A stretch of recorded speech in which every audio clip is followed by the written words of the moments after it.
So welcome to our panel on financial incentives for employers to promote hiring and retaining people with disabilities.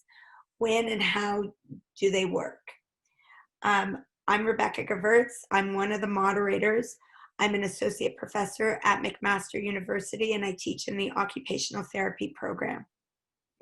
I'm Emile Tompa. I'm the other moderator, and I'm the director of the Center for Research on Work Disability Policy and a senior scientist at the Institute for Work and Health. The remainder of our team members are listed here: Emma Irving, Maureen Hahn, Heather Johnson, Dan Samosh, and Kathy Podkapayeva. Our panelists for today include Tova Sherman, who's the CEO of reachAbility and the author of Win, Win, Win, the 18 inclusionisms you need to become a disability confident employer. Michael MacDonald, Manager Health Services, Jazz Aviation, and Mathias Durnford, Director of Human Resources, Farnell Packaging. We'd also like to highlight that there's some live links here that are also included in the program that provide some background of some of the research that provide the grounding for what we're going to be talking about today.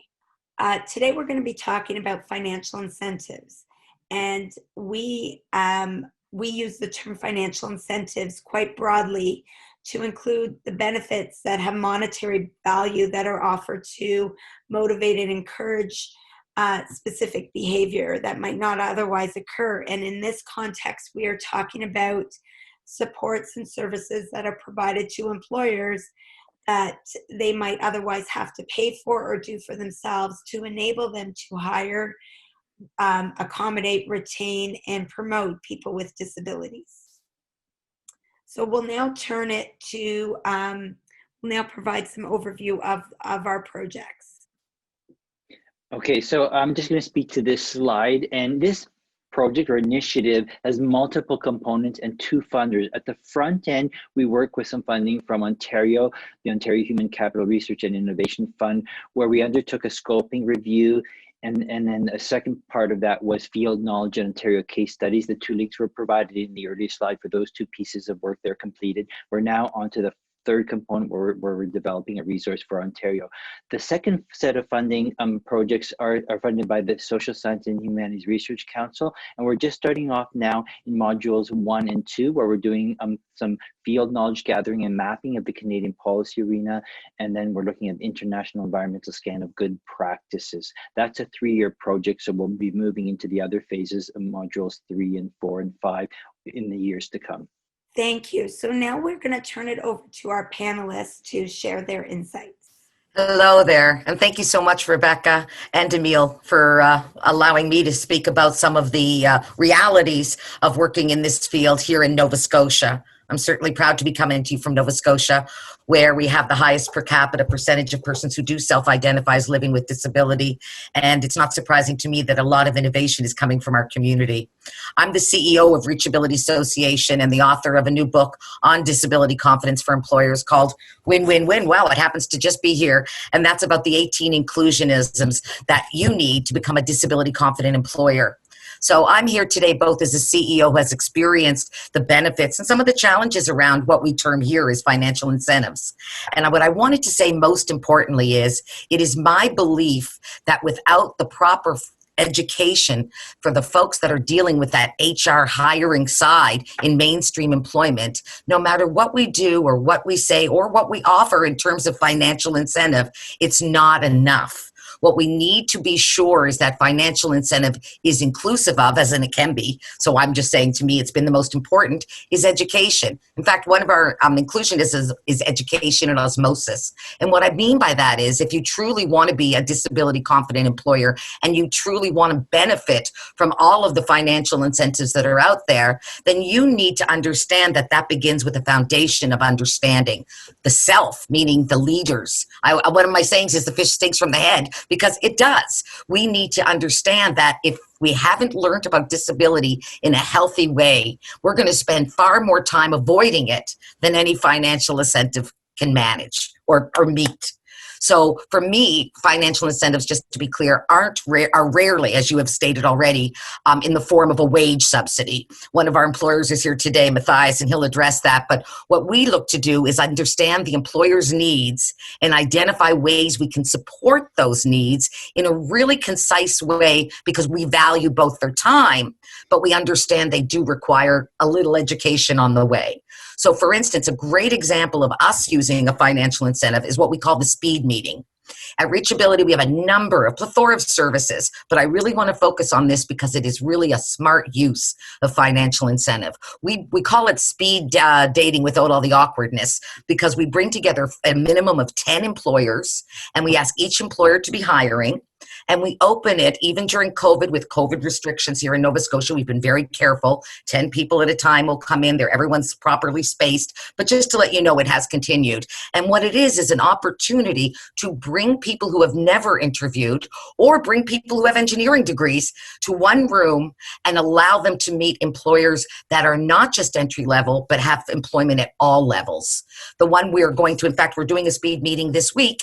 And one of the things that I noted was, again, the diversity of employers is getting more interesting. The level of hiring interest. It's not just, again, I need someone to clean rooms. It's going up. And I see that as we educate, because speed meeting is not just show up and interview. I provide 30 minutes of training on what you're looking for in an interview. Then we allow the interviewers to ask any questions they want. After that, we allow everybody to come in and start the rotation. We give breaks. We allow a chance for everyone to talk to their own teams or share about what they've experienced or any concerns. We have someone walking around, to be trauma informed, and all these pieces are occurring at once. And the employer just needs to show up. And let me tell you something, that's a great example of financial incentives that are a little outside the box. I'm not saying to my employer, Mathias, I can give you a chair, I can give you $1 an hour in wage subsidy, because although Mathias appreciates all that we provide, that's not really what he needs. He just needs to know these are good people who are there because they want to work. He needs to know that he's got the tools not to offend, because one thing about Canadians is we're very polite, and sometimes we avoid rather than acknowledging, and that's dignity. Right there, you lose dignity. So employers want to engage properly, and by giving them the tools within this structure of financial incentive, it is my belief that's a great example of a good use and a good result and a win-win-win. Rebecca? Yeah, thank you very much for sharing your perspective. I'd like to turn it now to Michael McDonald, who will share his perspective from Jazz Aviation. Thank you, Rebecca. My name is Michael McDonald, and I am the manager of the Health Services Department at Jazz Aviation. I work with pilots, flight attendants, and mechanics, and dispatchers, and ground crews across the country in an industry that takes people places and helps them achieve their goals. So some of the key challenges that I think that persons with disabilities encounter when they're seeking meaningful employment experiences is sometimes it's not clear how their disability is going to interface with the workplace. So what they need is an opportunity for an employer to take that risk with them, to learn together how their needs, their unique capabilities, and the employer's unique needs come together.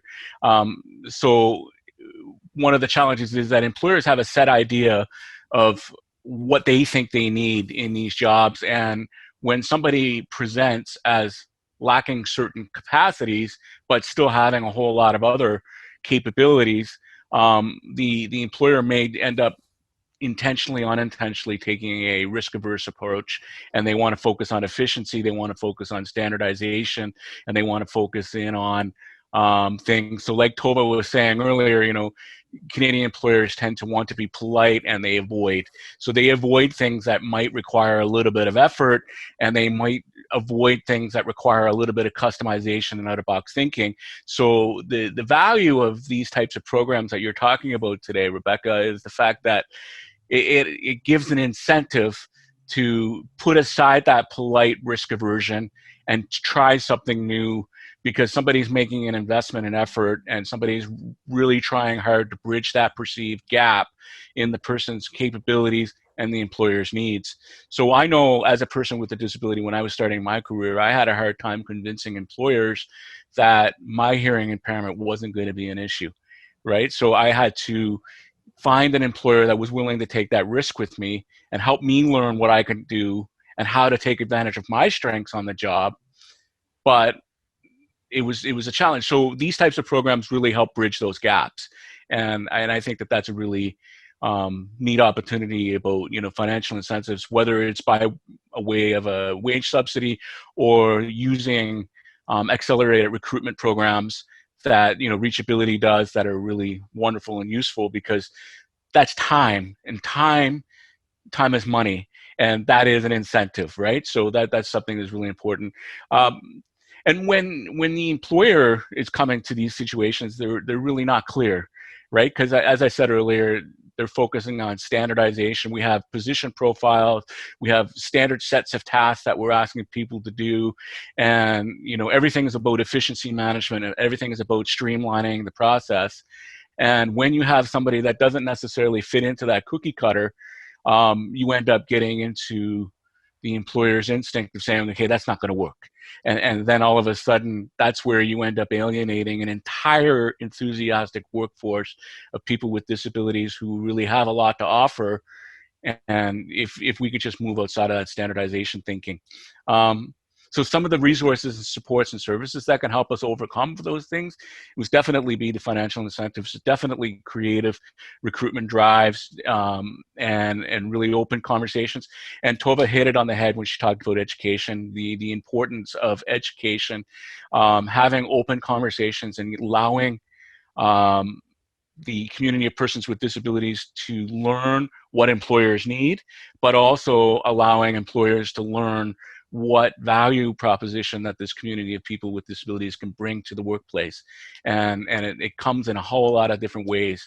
And some of my own experiences as an employer representative, actually, we haven't really dive too deeply into it, but the thing that I think that it really does for us is it takes the sting off some of the risk aversion. It just softens the edge, and it makes it easier for us to do the right thing.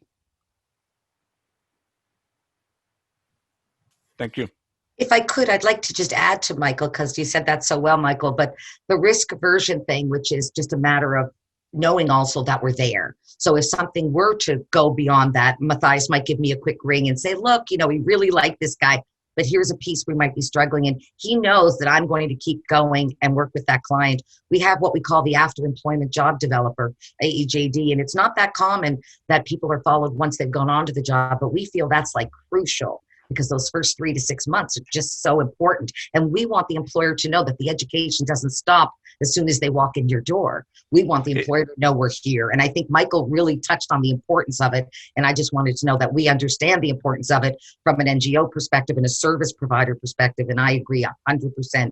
It's crucial to keep providing that, not just to say you've got checkbox run, not that people do it, but.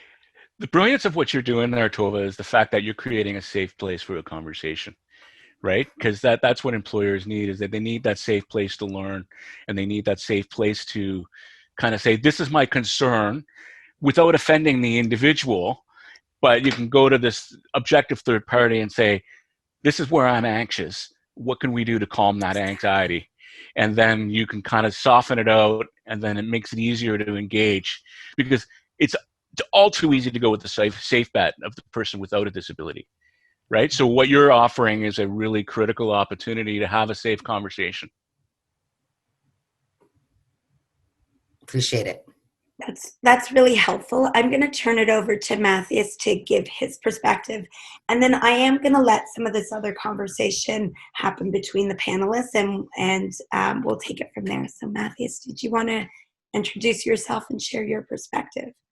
Yeah, absolutely. Thanks, Rebecca. And, I'm just so honored to have been asked to participate on this panel, and I hope that I can contribute in the same value that my peers are so far.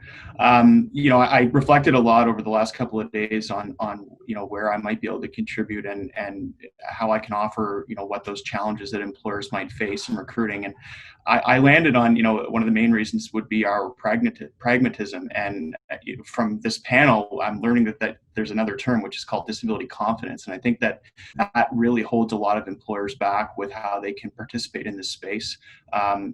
We have a saying here at Farnell where we're often afraid to jump into a pool that's only half filled, and I think that that's true in this area as well, where we don't feel like our workplace is ready. We don't feel like our HR departments may have the skills or the confidence or the knowledge to be able to contribute in a way that's meaningful and that can add value.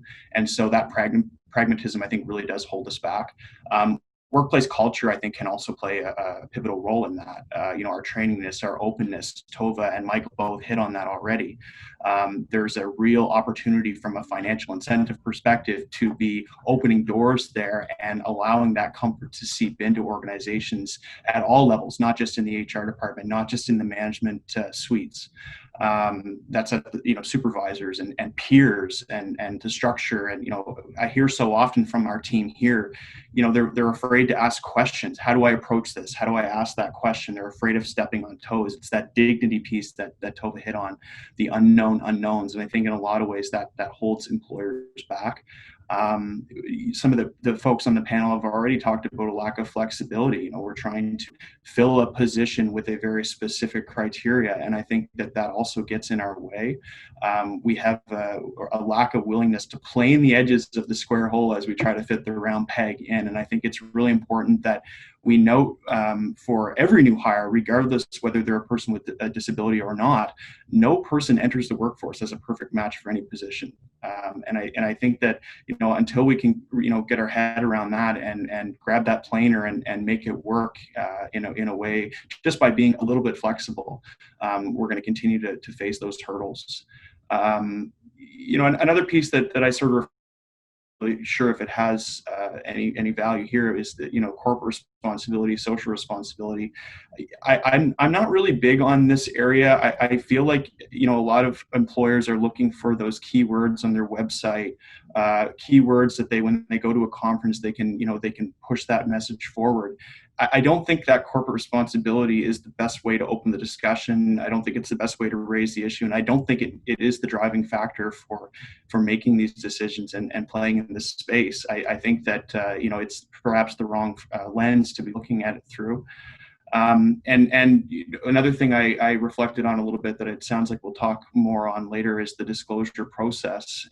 One of the most valuable experiences I had working with the great folks at reachAbility was during a workshop that I was conducting about recruiting and interviews and that process.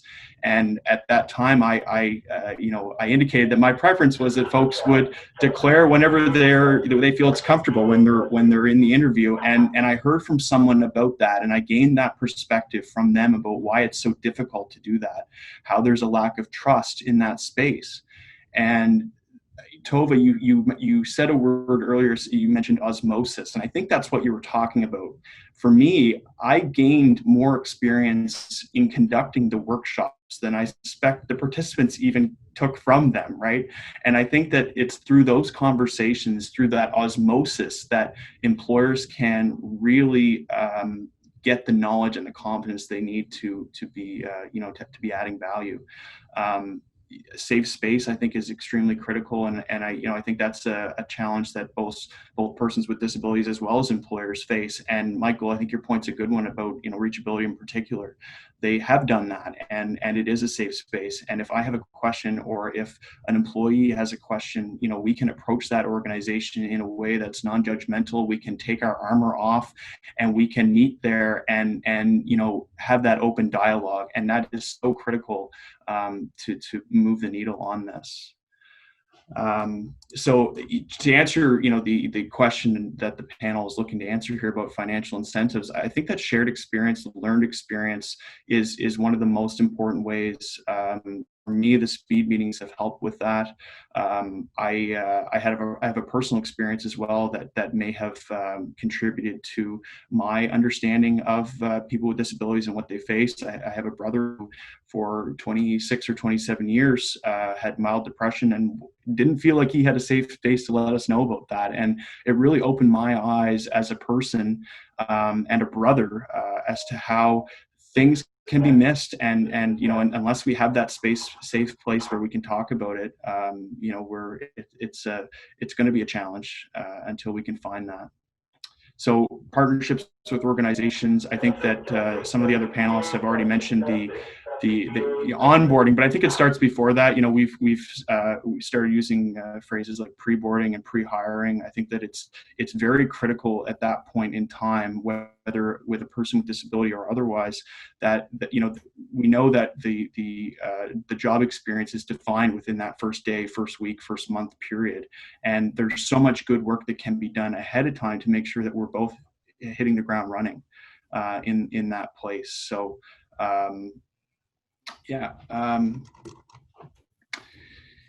I think that just to summarize where I see the financial incentive piece adding the most value, it is through that osmosis. It's through the confidence. It's through breaking down that unknown barrier and allowing not only the HR departments but also the frontline supervisors and the peers to be able to gain the confidence that they need to feel safe, to take the armor off, and to be able to ask those questions.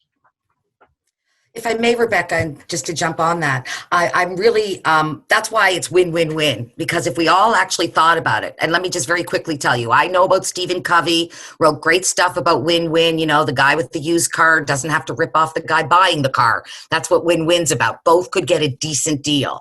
So win-win-win is really the ultimate in inclusion. And what is really being exemplified in this panel right now is the idea that if I win and the client wins, then the community wins. And that's really what we're talking about when we have 3 wins in everything we do when it comes to inclusion and developing an inclusive culture. The other side of that has been touched on as well, which is the stigmas, the challenge. And stigma's power is in silence. In other words, not talking about it, not creating safe places where people can ask uncomfortable questions that are difficult, but no one's ever given them the information, so they're functioning on what they've got. And as I often tell people, we really have to investigate where we learned about disability. Was it on TV? Was it in the schoolyard? Was it, in the family when we used to whisper or giggle about someone? Silliness. So we really have to acknowledge individually from the top down that we don't have good information, and we've probably been stigmatized already. The question is, are we ready to shift that? And as employers and community, if that paradigm shift, which is of course from the medical disability, we're broken, we can't be fixed, so we don't have really a strong opinion, to what is today's paradigm, the social, or I like to call it human rights, because it's basically saying not for us, without us, just like the ACA is doing. And I think that the ACA is also something we should mention here, because I believe it is really bringing to the forefront the work that we've been doing maybe a little more quietly is now beginning to be recognized with some of the energy and push behind the ACA, as well as provincial legislatures such as in Nova Scotia, Manitoba, Ontario, and BC. Yeah. Thank you very much for everybody, for everything you've shared. And actually, I'll just add that traditional vocational rehab has very much focused on the person with a disability from that medical paradigm, sort of trying to change the person, develop their skills, help them fit into the workplace. And what I'm hearing as an overall theme is that this is, when you think about it from everyone coming together, it's not about changing the individual, it's about creating space for everybody to be able to work together, working with employers, working with people with disabilities and helping them come together. So it's not the person with a disability who has to change. It's everybody coming together. The other theme that I'd highlight is that trust, that good, productive working relationship that service providers are able to then create with employers and with people with disabilities to help them come together to bridge that gap. I just have one question, potentially for all the panelists, but my one question is, what is the motivation for working in this area? So from an employer perspective, what is the motivation to having diverse workers in your workplace? Yeah, I mean, I think that there's a lot of, a lot of people probably looking for an ROI answer here. And unfortunately, I'm going to stump you on that. I don't, I think that there are a lot of cases that can be made for an ROI on the diversity of hiring. But for me, it's all about breaking down groupthink. It's about bringing in different perspectives. It's about process improvement. And at the end of the day, one of our guiding principles here, something that brought me to the organization, is the greater good piece. And I think that we do have to do our part. There's a book by someone in Halifax on gratitude, and one of the areas that he talks about is a turtle on a fence post, which seems like a strange thing to say, but if you were to ever see a turtle sitting on a fence post, you know that it didn't get there by itself. And as an organization, we feel that about ourselves. We didn't get here on our own, and I think that now that we're sitting atop that fence post here, we've got to do our part to bring other turtles up to where we are, and so that greater good piece kicks in for us. Thank you. I'm not sure if anybody else wants to add anything, but yeah. Yeah, I'll add something. Like at Jazz Aviation, one of the things that I can say is that we're very proud of our efforts around diversity and inclusion in the workplace. And one of the interesting things that's happened is, we've done a really good job of making ourselves as welcoming as possible to the community of people with, in visible minorities and the gay and lesbian community, and women in aviation, where women take non-traditional roles that are male-dominated professions. And as we were looking at it, and as the company was looking at it, they recognized that they were really underrepresented, and they were not representative of the Canadian public when they looked at their workforce. And we saw that there was not a it was disproportionately underrepresented with community of persons with disabilities in the aviation sector. And because of that there was an imbalance that we want to correct. And so we're really interested in finding ways. Now, the interesting thing is, I talked earlier about the standardization of roles and the standardization, like pilots need to have certain functional capacities, flight attendants need to have certain physical abilities in order to meet the needs of the traveling public. Aircraft mechanics need to be able to handle a wrench, and they need to be able to do certain things. But within that, we're recognizing that there's a whole lot of opportunities to welcome individuals living with disability and bringing their perspectives into those places, because that enhances the customer experience, that enhances the passenger experience, that really does. So for Jazz, it's not just a financial motivator, it's a motivator of wanting to look like the public that we serve. Just very briefly to jump on that, and forgive me, Emile, and then I'll let you go because I'll be quick. And that is just to say, the bottom line here is that people with disabilities are not difficult, we're different. And as long as people think of disability as being difficult instead of different, we're going to be closed. And that's where we go back to the very beginning and what we've been hearing all along, which is the need for a core bit of knowledge, the need for a foundational approach, the need to maybe not just dust off a job ad, but really look at what it takes to do the job.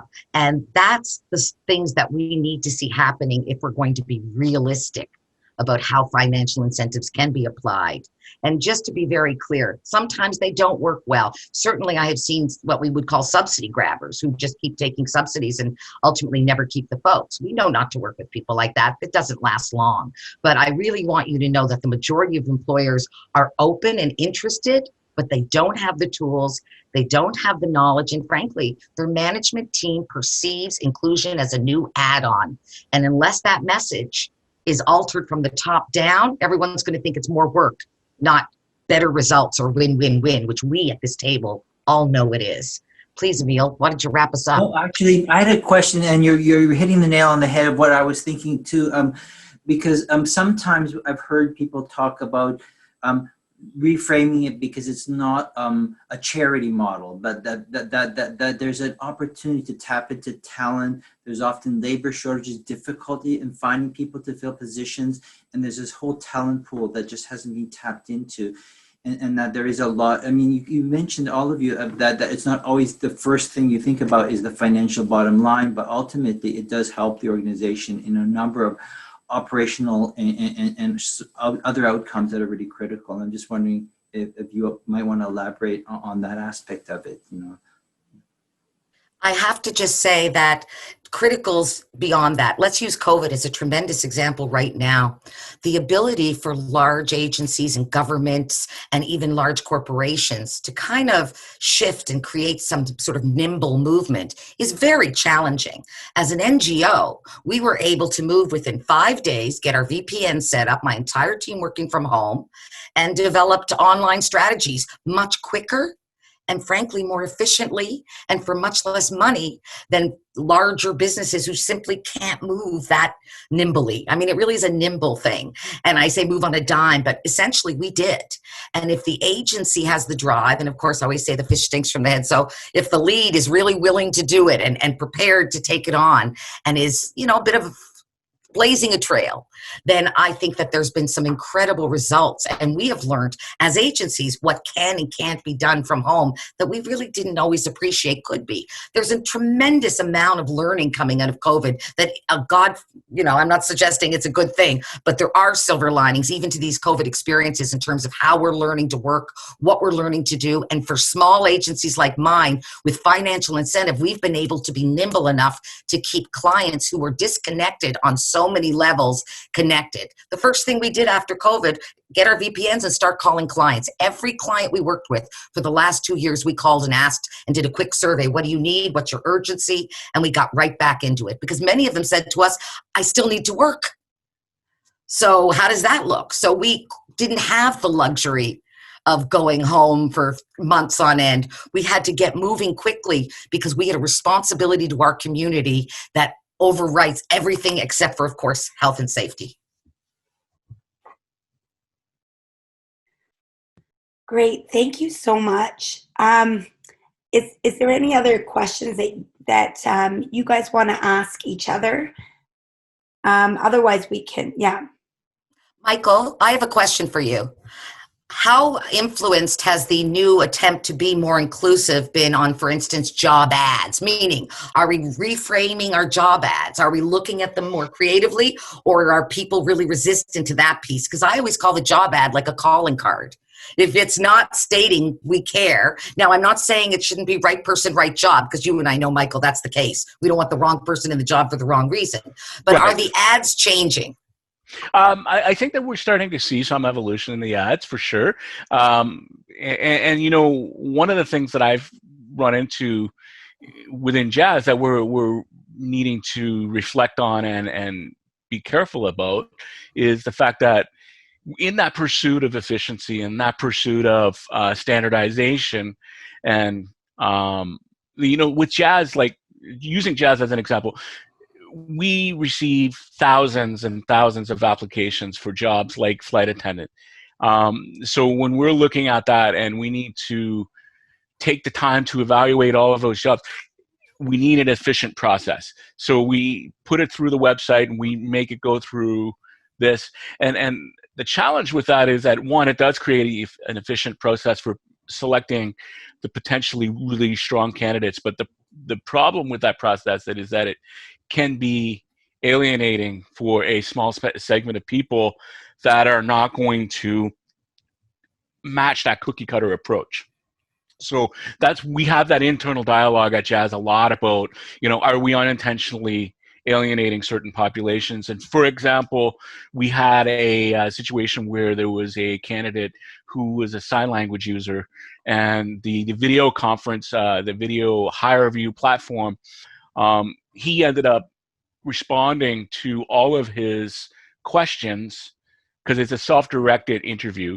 So you read your question, and then he signed his answer, and then my recruitment team was stumped as to what to do with this, right? So I happen to know sign language, and I happen to be able to help them, and I made some recommendations for them to, you know, hire an interpreter in order to get a proper analysis of his responses so that they can evaluate.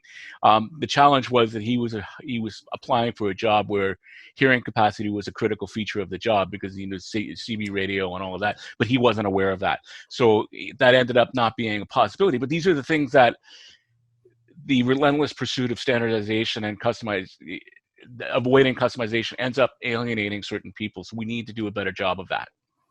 Does that answer your question? It sort of does, because, you know, I really believe that there's biases in those processes, and that's the challenge, of course, and I know you get that, Michael.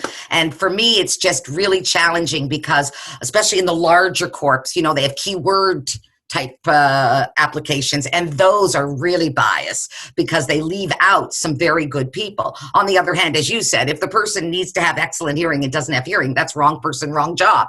You know, we want to make sure that's the case. But it's really challenging for me because I tell people a lot, especially in the HR field, screen in, don't screen out. But again, that's not time efficient. But what it is it's assuring that you've done a really good job at making sure that alternative methods, not necessarily flying a plane, but other things, you know, and how we gain experience is valuable. And unfortunately, some of these set methods that are out there are really biased, whether unconscious or otherwise, and ultimately exclude people when we really don't even mean to, and we don't want to. And I know that's usually the case, but I want to bring that to all of our attention because I think that's real.